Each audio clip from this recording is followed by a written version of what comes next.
Hello students, class 10 triangle से बच्चों काफी इंपॉर्टेंट क्वेश्चन है। आपके एग्जाम में ये देखने को मिल सकता है। क्वेश्चन क्या है हमारे पास? In triangle ABC D E and F are the mid points of side BC C A and A B respectively. Prove that triangle F B D similar to triangle D E F and triangle D E F similar to triangle ABC. बच्चों हमको ये triangle दिख रहा है D F E यानी कि D B F और साथ ही साथ डी ई एफ को हमें सिमिलर करना है। ठीक है, इन दोनों ट्राइंगल्स को सिमिलर करना है। साथ ही साथ इस मिड ट्राइंगल को हमें एबीसी के सिमिलर करना होगा। सो क्लास 9th में जाते हैं बच्चों, एफ और ई जो है इसके मिड पॉइंट है, मिड पॉइंट है। तो ये जो एफ ही होगा ये थर्ड साइड बीसी के कैसा होगा? पैरेलल होगा, साथ ही साथ बीसी का हाफ भी होगा।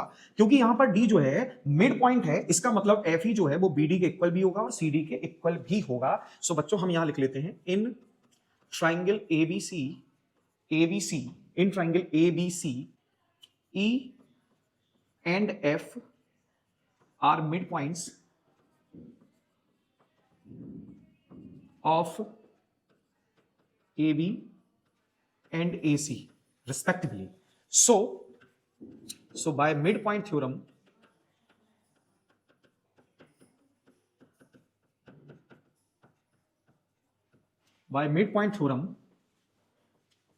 FE is parallel to BC and FE is equal to half of BC. अब D मिड पॉइंट है, D मिड पॉइंट है, इसका मतलब बच्चों ये BD के भी इक्वल होगा और CD के भी इक्वल होगा। क्योंकि D हमारा अगर मिड पॉइंट है तो BD और CD भी इक्वल हो जाएंगे किसके? FE के। सो इन क्वाड्रिलेटरल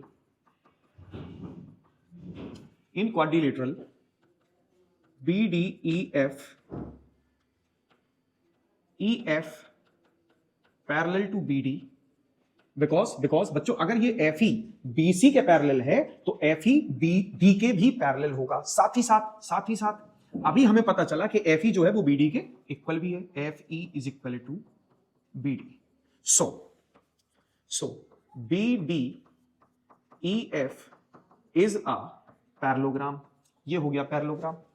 अब बच्चों अगर ये पैरेललोग्राम है, देखो ये वाला पार्ट अगर ये पैरेललोग्राम है तो भाई ये लाइन इसके पैरेलल है तो ये वाला एंगल और ये एंगल आपस में इक्वल होंगे और अपोजिट एंगल भी आपस में कैसे होंगे? इक्वल होंगे। So in a triangle F B D and triangle D E F, इन दोनों ट्राइंगल्स में आप ऑब्जर्व करें, angle 1 is equal to angle 2, angle 1 is equal to angle 2 and angle 3 is equal to angle 4, angle 3 is equal to angle 4। तो क्या मैं ये कह सकता हूं कि by double A triangle DEF similar to triangle FBD, या फिर और इनको पलट के भी लिख सकते हैं, triangle FBD similar to triangle DEF। Okay, यहां तक सभी को बात क्लियर हो गई होगी। अब देखो बच्चों, अब हमें क्या करना है, इस ट्राइंगल को इस ABC के सिमिलर करना है। और अगर मैं ये ट्राइंगल जो दिख रहा है आपको इस ABC के सिमिलर कर दूं तो ये आपस में सिमिलर हो जाएंगे कि नहीं? इसका मतलब, कहने का मतलब, ध्यान से सुनो कि मैं अगर in triangle ABC and triangle FBD इन दोनों को ले लूं तो इन दोनों में देखो, ध्यान से देखना बच्चों, ये जो एंगल दिख रहा है 4 यानी कि B, ये कॉमन एंगल है। तो क्या मैं ये कह सकता हूं angle B is equal to angle FBD, common angle. ठीक, ये बात समझ में आ गई। अच्छा अब देखो, बाय मिड पॉइंट थ्योरम हम सब जानते हैं, जैसे ये F और D मिड पॉइंट है तो ये लाइन जो होगी इसके पैरेलल होगी ना। बाय मिड पॉइंट थ्योरम ये लाइन भी इसके पैरेलल होगी। तो क्या मैं ये कह सकता हूं ये एंगल जो दिख रहा है आपको 5 नंबर इस A के इक्वल होगा? यस और नो? तो हम कह सकते हैं angle A is equal to angle 5। ठीक है, because FD parallel to AC। Clear? ये बात समझ में आ गई होगी। अच्छा, इन दोनों के पैरेलल होने से ये इक्वल हो गया। अब by double A property use कर लेते हैं। By double A triangle ABC similar to triangle FBD, ये दोनों ट्राइंगल सिमिलर हो गए।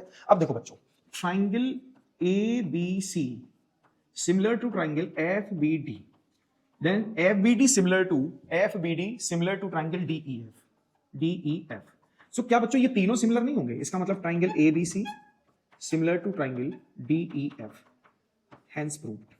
आई होप बच्चों आपको इसका सॉल्यूशन क्लियर हो गया होगा। अगर इसका सॉल्यूशन क्लियर हो गया तो बच्चों वीडियो लाइक करें, चैनल को सब्सक्राइब करें, साथ ही साथ बेल आइकन दबाना बिल्कुल ना भूलें। Thank you.